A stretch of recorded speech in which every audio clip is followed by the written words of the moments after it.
SFIO അന്വേഷണം. ഈ SFIO അന്വേഷണം തടുത്തു നിർത്താൻ വേണ്ടിയിട്ട് പല വഴികളും പഠിച്ച പണി 18 നോക്കി എന്ന് പറഞ്ഞാൽ 18 അതിന് മേലെ നോക്കിയിട്ടുണ്ടെങ്കിലേ ഉള്ളൂ. ഇപ്പോഴും സത്യവാങ്മൂലം നൽകിയിരിക്കുന്നത് വേട്ടയാടുകയാണ്, ക്ലീശയാണ്, എല്ലാം ക്ലീശയാണ്. അതായത് ഇപ്പോ ഈ പറയുന്ന മുഖ്യമന്ത്രിക്കും മകൾ വീണ വിജയനുമൊക്കെ CBI വരും, അല്ലെങ്കിൽ കേന്ദ്രം കൈവിട്ടു തുടങ്ങി എന്നുള്ള ഒരു ഭയം അലട്ടാൻ തുടങ്ങിയതായിട്ട് തോന്നുന്നില്ലേ? അതായത് വെറുതെ അച്ഛൻ ഒരു വലിയ നേതാവ് അത് പറഞ്ഞുകൊണ്ട് മകൾ കുറെ കാശ് വാങ്ങിക്കുക, അത് തന്നെയാണ് ഇതിൽ നടന്നത്. അതെ. എന്നിട്ട് ഒടുവിൽ പറഞ്ഞിരിക്കുന്നത് എക്സാലോജിക്ക് കടലാസ് കമ്പനിയല്ല. ഈ ഒരു വിഷയം വന്നപ്പോൾ തന്നെ എക്സാലോജിക്ക് പൂട്ടി. അതെ. എന്നിട്ട് പിന്നെയും പറയുകയാണ് ഇതൊരു കടലാസ് കമ്പനിയല്ല.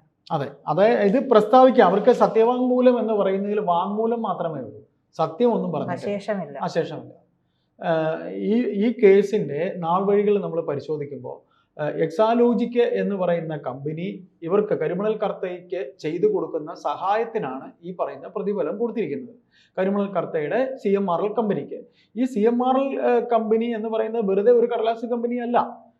കരിമണൽ ഖനനത്തിന് എന്നെ സംബന്ധിച്ച് കേരള സംസ്ഥാന സർക്കാരുമായി KSADC വഴി ഉടമ്പടി ഉണ്ടാക്കിയ ഒരു കമ്പനിയാണ്.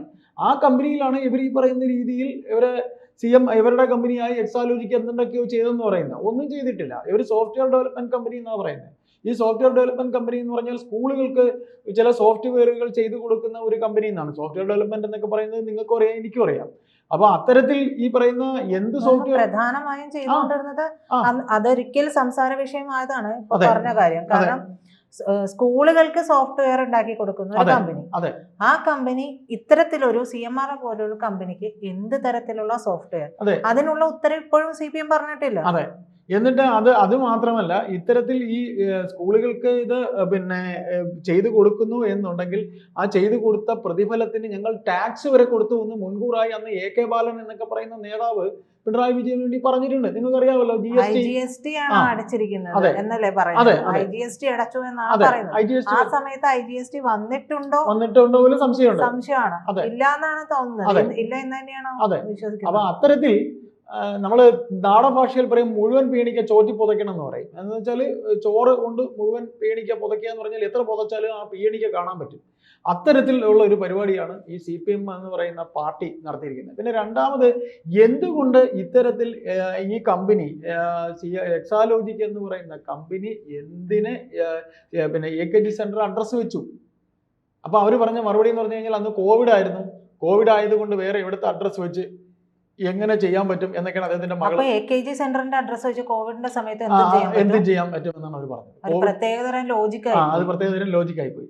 അപ്പോൾ ഇങ്ങനെ ഹർജിയിൽ മാത്യു കുഴൽനാടൻ എന്ന നേതാവ് ഉന്നയിച്ചിരിക്കുന്നത് ഒക്കെ തന്നെ ഇത്തരത്തിൽ എന്താ പറയുക, ഒരിക്കലും ലോജിക്കിന് നിരക്കാത്ത കാര്യങ്ങളാണ്. താൻ ഒരു വലിയ നേതാവിന്റെ മകളായതുകൊണ്ട് എൻ്റെ അച്ഛനെ രാഷ്ട്രീയപരമായിട്ട് നേരിടാനായിട്ട് ഉണ്ടാക്കിയെടുത്ത ഒരു കഥയാണ് എന്നാണ് ഇതിലൂടെ ഇവരിതിൽ പറഞ്ഞു വെക്കുന്നത്. അപ്പോൾ ഈ സേവനം ഒരു കാര്യം കൂടി ചേർക്കാന്ന് തോന്നുന്നു. ഈ സേവനം എന്താണ്, ചെയ്തു കൊടുത്തു സേവനം, ഈ സേവനം എന്താണെന്നുള്ളത് ഇതുവരെയും ഇവർ പറഞ്ഞിട്ടേയില്ല.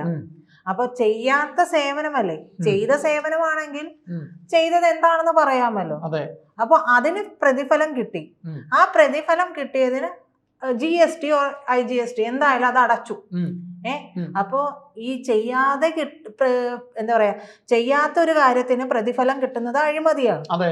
അപ്പൊ ഈ അഴിമതി കിട്ടിയ പൈസക്ക് GST അടച്ചു എന്നാണ് CPM പറഞ്ഞുകൊണ്ടിരിക്കുന്നത്. അന്ന് പറഞ്ഞത് ഞങ്ങൾ എങ്ങനെ എന്തെങ്കിലും കാശ് അങ്ങനെ മാസപ്പടിയായിട്ട് വാങ്ങിയെന്നുണ്ടെങ്കിൽ, മാസപ്പടിയല്ല, ഞങ്ങൾക്ക് ഈ പറയുന്ന ചെയ്ത ജോലിക്ക് കിട്ടിയ കൂലിക്ക് ഞങ്ങൾ GST അടച്ചിട്ടുണ്ട് എന്നാണ് പറഞ്ഞത്. പിന്നെ വേറൊരു കാര്യം എന്ന് വെച്ച് കഴിഞ്ഞാൽ, ഇപ്പോൾ ഉണ്ടാകുന്ന ഒരു പരിവേദനം എന്ന് പറഞ്ഞാൽ CBI അന്വേഷണത്തിലേക്ക് പോകാനുള്ള സാധ്യതയുണ്ട്. CBI അന്വേഷണത്തിന് ഒരു ഭയക്കുന്നുണ്ട്.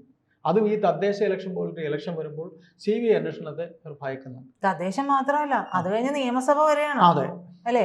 അതിന്റെ ഒരു ഇപ്പോ നേരത്തെ കഴിഞ്ഞ ഒരു ചർച്ചയിൽ പറഞ്ഞല്ലോ, പിണറായി വിജയന്റെ അവസാന ലാപ്പാണ് എന്ന് കരുതും. ഇത് അവസാന ലാപ്പാണ് എന്ന് തന്നെ കരുതാം. അപ്പോ ഇതുവരെയും എല്ലാവരും പറഞ്ഞുകൊണ്ടിരുന്നത് ഇതിൽ ഒരു ധാരണയുണ്ട്, കേന്ദ്രവും CPM അല്ലെങ്കിൽ മുഖ്യമന്ത്രി പിണറായി വിജയനായിട്ട് ഒരു ധാരണയുണ്ട്. ആ ധാരണയുടെ പുറത്ത് ഇത് തള്ളി പോകും. ആ തള്ളി പോകും എന്ന് പറയുമ്പോഴും ഈ അധികാരമുള്ളപ്പോഴാണല്ലോ കേന്ദ്രത്തിനും ഒരു എന്താ പറയാ ഉടമ്പടിയിലൂടെ കടന്നു പോകേണ്ട ഒരു സാഹചര്യം ഉണ്ടാകുന്നുള്ളൂ. അധികാരം നഷ്ടപ്പെടും എന്ന് ഉറപ്പിച്ചു കഴിഞ്ഞിട്ടുണ്ടെങ്കിൽ പിന്നെ അവിടെ കേന്ദ്രത്തിന് ഇടപെടൽ നടത്തുന്നതിനും പ്രശ്നമില്ലല്ലോ. അല്ല, അതിനകത്ത് ഈ കേന്ദ്രത്തിന് ഇടപെടൽ നടത്തുക എന്ന് പറഞ്ഞു കഴിഞ്ഞാൽ ഇപ്പോൾ തദ്ദേശ ഇലക്ഷൻ കഴിഞ്ഞും മറ്റ് നിയമസഭാ ഇലക്ഷൻ ആയിരുന്നാലും കേന്ദ്രം ഇടപെടൽ നടത്തുന്നുണ്ട്. കേന്ദ്രത്തിന് ഇപ്പോൾ വന്നിരിക്കുന്ന 1-2 കുരിശുകൾ എന്ന് പറഞ്ഞു കഴിഞ്ഞാൽ ഈ പറയുന്ന ED അന്വേഷണത്തിൽ ED ഉദ്യോഗസ്ഥർ പിടിക്കപ്പെട്ട ഒരു കേസുണ്ട്. കൈക്കൂലി വാങ്ങാൻ പോയ ഒരു കേസിൽ ഒരു കേസിൽ അതിൽ ED പെട്ടിട്ടുണ്ട്. പിന്നെ ഈ പറയുന്ന പോലെ കള്ളപ്പണ കേസ്, മറ്റേ സതീശന്റെ കള്ളപ്പണ കേസ്, അതിലും പിന്നെ കൊടുത്തിരിക്കുന്ന റിപ്പോർട്ട് എന്ന് പറയുന്നത് കേന്ദ്രത്തെ രക്ഷിക്കുന്ന രീതിയിലാണ് റിപ്പോർട്ട് കൊടുത്തിരിക്കുന്നത്. അപ്പോൾ ഇവിടെയും കള്ളന്മാരുണ്ട്, കേന്ദ്രത്തിലും കള്ളന്മാരുണ്ടാകുമ്പോൾ ഏത് കള്ളനെ ആദ്യമായി, കാര്യം ഉദ്യോഗസ്ഥരെന്ന് പറയുന്നത് എവിടെയും കറപ്റ്റഡ് ഉണ്ട്. അതായത് സെക്രട്ടേറിയറ്റിലെ ഉദ്യോഗസ്ഥരിലും കറപ്ഷൻ ഉള്ളവരുണ്ട്. ബാക്കി ഇവിടെ കേന്ദ്രത്തിൽ നമ്മൾ നോക്കി, ഇപ്പൊ സെക്രട്ടേറിയറ്റ് എന്ന് പറയുന്നത് ഞാൻ പറയുന്നത് ഗവൺമെന്റ്, കേരള ഗവൺമെന്റിന്റെ ഉദ്യോഗസ്ഥർ കറപ്റ്റഡ് ഉണ്ട്. അല്ലെ, ഞാൻ ചോദിക്കുന്നത് ഈ 2 തരത്തിലും ഉദ്യോഗസ്ഥന്മാർ കള്ളന്മാരുണ്ടാവും. ഈ രണ്ട് തലങ്ങളിലുള്ളതും കേന്ദ്രത്തിലും സംസ്ഥാന തലത്തിലുമുള്ള ഈ ഉദ്യോഗസ്ഥരെ മാറ്റി നിർത്തിക്കൊണ്ട് തന്നെ അന്വേഷണങ്ങൾ മുന്നോട്ട് പോകേണ്ട സാഹചര്യങ്ങളും ഉണ്ടാവും. പല അന്വേഷണങ്ങളും അങ്ങനെയാണല്ലോ. എല്ലാം ഈ പറയുന്ന അഴിമതിക്കാരായിട്ടുള്ള അല്ലെങ്കിൽ തെറ്റ് ചെയ്യുന്ന ഉദ്യോഗസ്ഥരെ വെച്ചുകൊണ്ടല്ലല്ലോ കേന്ദ്രമായാലും സംസ്ഥാനമായാലും പോകുന്നത്. ചില കാര്യങ്ങളിൽ വ്യത്യാസം ഉണ്ടാവും. അപ്പൊ അങ്ങനെയാണെങ്കിൽ ഇതൊരു അവസാന ലാപ്പാണെന്ന് കരുതുക. ഈ അവസാന ലാപ്പിൽ പിണറായി വിജയന്റെ മണ്ടയ്ക്ക് അടി കൊടുക്കുന്ന രീതി ആയിരിക്കുമോ ഇനി കേന്ദ്രം ചെയ്യുന്നത്? കാരണം ഈ EDയുടെ വിഷയമൊക്കെ അവിടെ ഉണ്ട്, അതിനുള്ള അന്വേഷണം അവിടെ നടക്കുകയും ചെയ്യും, അതൊരു വഴിക്ക് നടക്കും. പക്ഷെ ഇവിടെ ഈ എക്സാലോജിക്കുമായി SFIO അന്വേഷണമൊക്കെ ബന്ധപ്പെട്ടുള്ള ഈ കേസ് ഇങ്ങനെ നടക്കും. അത് അതിന്റെ പരിസമാപ്തിയിലേക്ക് എത്തുമ്പോഴേക്കും CBI കൂടി വരുന്നു എന്ന് പറയുന്നത്, ഇപ്പൊ ഈ EDക്ക് കളങ്കമുണ്ടായി, ED മാറ്റം നിർത്തപ്പെടുന്നു. അപ്പൊ CBI വരുമ്പോൾ അതും ഒരു കേന്ദ്ര അന്വേഷണ ഏജൻസി ആണല്ലോ. അപ്പൊ CBI വരുമ്പോഴെങ്കിലും ഇത്തരത്തിലുള്ള പ്രശ്നങ്ങളില്ലാതെ ഈ അന്വേഷണം മുന്നോട്ട് പോകണ്ടേ? അപ്പൊ അതിലൊരു കൈകടത്തൽ ഉണ്ടാവാതിരിക്കില്ലല്ലോ. ഇതിനകത്ത് ഉണ്ടായിരിക്കുന്ന ഒരു വിഷയം എന്ന് വെച്ച് കഴിഞ്ഞാൽ കാലക്രമേണ, അതായത് ഒരു സാധനം ചീഞ്ഞ് നാറി ഇതങ്ങ് മണ്ണടിഞ്ഞ് പോവുക എന്ന് പറയും. CPM ചീഞ്ഞ് അടിഞ്ഞ് നാറി മണ്ണടിഞ്ഞ് പോകണം എന്നുള്ള ഒരു സ്ട്രാറ്റജിയാണ് BJP ഇപ്പോൾ എടുത്തിരിക്കുന്നത്. ഇപ്പോൾ ചോദിക്കുന്നത് CBI അന്വേഷണം വരുമോ എന്നുള്ളതാണ്. CBI അന്വേഷണം വരുമോ എന്ന് ചോദിച്ചു കഴിഞ്ഞാൽ CBI അന്വേഷണം വന്നാലും ED അന്വേഷണം വന്നാലും ഇനി ഒരു ഭരണം, അതായത് ഒന്നുകിൽ CPMന്റെ ഭരണം, അവർ BJP ആഗ്രഹിക്കുന്നത് ഒന്നുകൂടി CPMന്റെ ഭരണം വരണം, അല്ലെങ്കിൽ കോൺഗ്രസ് ഭരണം. കോൺഗ്രസ് മുക്ത ഭാരതമാണ് അവരുടെ സ്ട്രാറ്റജി. അപ്പൊ അങ്ങനെ വരുമ്പോൾ കോൺഗ്രസ് മുക്ത ഭാരതം എന്ന ലക്ഷ്യത്തോടു കൂടി അവർ നിൽക്കുമ്പോൾ ചിലപ്പോൾ CPMന് വരാനുള്ളൊരു വളക്കൂർ ഇവർ ഉണ്ടാക്കും. അതിന് പിണറായി വിജയനെ പിടിച്ച് അകത്തിട്ടാൽ നടക്കില്ല. പിണറായി വിജയനെ ഇങ്ങനെ രക്ഷിച്ചു നിർത്തും. എന്നിട്ട് ചിലപ്പോൾ പിണറായി വിജയൻ ഒരു ടേം കൂടെ വന്നു കഴിഞ്ഞാൽ ആദ്യത്തെ 1 മാസം കഴിയുന്നതും അടി കൂടെ തീയിടാന്ന് പറയും, മൂട്ടി തീയിട്ട് കഴിയുമ്പോൾ പിന്നെ ബാക്ക് ഫുട്ട് പൊള്ളിയാൽ ഇരിക്കില്ലല്ലോ, ആസനം പൊള്ളിയാൽ ഇരിക്കാതെ ഓടും. ആ രീതിയിലുള്ള പണിയായിരിക്കും പിന്നെ ചെയ്യുക. അത് ഭയം ശരിക്കും വന്നു തുടങ്ങി. ഞാൻ ചോദിച്ചു വന്നതും അത് തന്നെയാണ്, അത്തരത്തിലുള്ള ഭയം. അതായത് കേന്ദ്രം കൈവിട്ടു തുടങ്ങി. ഏതെങ്കിലും ഒരു രീതിയിൽ ഇതിൽ പിടി വീഴാനുള്ള, അല്ലെങ്കിൽ അച്ഛനെയും മോളെയും എന്താ പറയുക റോന്ത് ചുറ്റിക്കാനുള്ള, ഓടിക്കാനുള്ള നീക്കങ്ങൾ കേന്ദ്രം തുടങ്ങിയെന്ന് വേണ്ട കരുത്. കാരണം ഒരു ഘട്ടം വരെ എല്ലാവരും പറഞ്ഞത് ഇതെല്ലാം തന്നെ പറഞ്ഞ് ഇല്ലാതെയാക്കും. പല കേസുകളും മുൻകൂട്ടി പറഞ്ഞുകൊണ്ട്, അതായത് അത്തരത്തിൽ സംഭവിച്ചിട്ടുള്ള കേസുകളൊക്കെ അത് എല്ലായിടത്തും ഏത് സർക്കാർ ഭരിക്കുമ്പോഴും ഇത്തരത്തിലുള്ള കാര്യങ്ങൾ ഉണ്ടായിട്ടുണ്ട്. പക്ഷെ ഈ പറയുന്ന മുഖ്യമന്ത്രി പിണറായി വിജയന്റെയും മകൾ വീണ വിജയന്റെ ഈ കേസ് പറയുന്നത് ഒരു സ്പെഷ്യൽ എഡിഷൻ ആയിട്ട് നടന്നു പോവില്ലേ?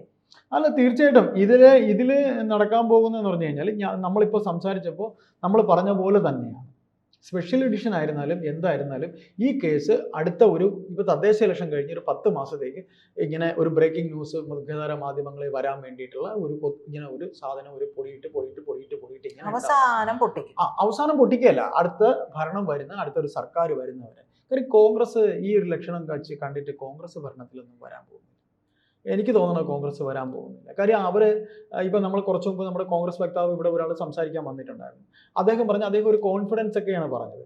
അതായത് നിലവിൽ കിട്ടിക്കൊണ്ടിരിക്കുന്ന 60 സീറ്റോ 50 സീറ്റോ അവർക്ക് കിട്ടിക്കൊണ്ടിരിക്കുന്നില്ല, അതിലൊരു 10 സീറ്റ് പോലും കൂടുതൽ അവർക്ക് ഉണ്ടാക്കാൻ പറ്റും. ഒരു 10 സീറ്റ് കൂടുതൽ ഉണ്ടാക്കിയാൽ ഇവിടെ CPMന് ഇടിവ് വരും. തിരുവനന്തപുരം ജില്ല, കൊല്ലം ജില്ല, ആലപ്പുഴ ജില്ല, ഇവിടെ 3 ഒരു 10 വെച്ച് സീറ്റ് അവർക്ക് ഉണ്ടാക്കാൻ പറ്റും. അത് കോൺഗ്രസിന് ഉണ്ടാക്കാൻ പറ്റുമെന്ന് എനിക്ക് തോന്നുന്നു. അത് വേറൊരു രാഷ്ട്രീയമാണ്, വിഷയം വേറൊന്നാണ്. എന്നാലും എനിക്ക് തോന്നുന്നതെന്ന് പറഞ്ഞു കഴിഞ്ഞാൽ ഈ രീതിയിൽ നമ്മൾ ഒരു കാർട്ടൂണിൽ നമ്മൾ പറയുന്ന പോലെ ഒരു പൂച്ച എലിയെ തല്ലിക്കൊന്ന് കഴിക്കുന്നതിന് മുമ്പ് അതിനെ അടിച്ച് ഒരടി മർമ്മത്തടിക്കും, അടുത്ത അടി ഇടതുവശത്ത് മർമ്മത്തടിക്കും. ഇങ്ങനെ അടിച്ച് അതിൻ്റെ ജീവൻ ഇഞ്ചിഞ്ചായിട്ട് പോണത് വരെ തല്ലും. ഇത് ടോം ആൻഡ് ജെറി തന്നെയാണ്, കാർട്ടൂണിൽ അങ്ങനെയാണ് നമ്മൾ വായിച്ചിട്ടുള്ള അങ്ങനെയാണ്. അങ്ങനെ ആ നട്ടല് ഓടിച്ചതിന് ശേഷം അവസാനം അതൊരു പായസമായി കഴിയുമ്പോൾ എടുത്തങ്ങ് കഴിക്കും. ആ പായസ പരുവത്തിൽ ആക്കും. ആ പായസ പരുവത്തിൽ CPM-നെ ആക്കി, പിണറായി വിജയനെ ആക്കി, നാശകോശമാക്കുന്നവരെ BJP. കാര്യം അവരിൽ ഈ സംഭവങ്ങളെല്ലാം തന്നെ ഉണ്ട്. അവരിപ്പോൾ മെരിറ്റ് നേടിയിരിക്കുക, അറിഞ്ഞല്ലോ. അവർക്ക് 88% വരെ ജനത്തിന്റെ പിന്തുണയുണ്ട്. അവർ ഈ കണ്ട യാത്രയൊക്കെ നടത്തിയിട്ട് വന്നിട്ട് അവർക്ക് കിട്ടിയിരിക്കുന്ന മെരിറ്റ് കണ്ടോ? അത് അറിഞ്ഞു കാണും വാർത്തയിലൂടെ. ആ മെരിറ്റിലൂടെ അവർക്ക് 88% ജനപിന്തുണയുണ്ട്. അവരെന്താണ് എന്നുള്ള ജനത്തെ അറിയിച്ചു. ഒരു വേള ഒരിക്കൽ കൂടി നരേന്ദ്രമോദി BJP ഭരണം തിരിച്ചു പിടിച്ചിട്ട് അദ്ദേഹം മാറിയിട്ട് ആർക്കെങ്കിലും കഴിവുള്ളവർക്ക് കൊടുത്താലും ഉണ്ടാവും ഇവിടെ ഭരണം.